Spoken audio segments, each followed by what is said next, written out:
Hello and welcome to Canva, the ultimate design platform.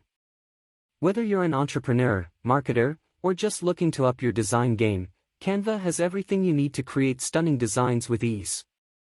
And now, we're excited to bring you a comprehensive video series on how to master Canva. In this series, we'll be taking you through the basics of Canva, all the way to advanced design techniques and tips.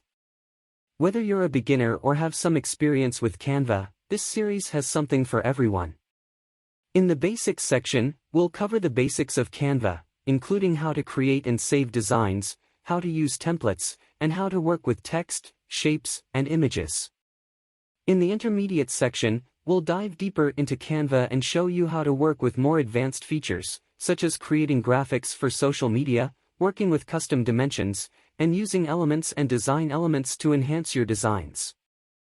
Finally, in the advanced section, we'll be exploring the most advanced techniques and tips to help you get the most out of Canva. We'll cover topics such as how to create infographics, how to use the Canva Pro features, and how to optimize your designs for print and digital. So, whether you're a beginner or an advanced user, this video series has something for everyone. So grab a cup of coffee, get comfortable, and let's get started. See you in the next video.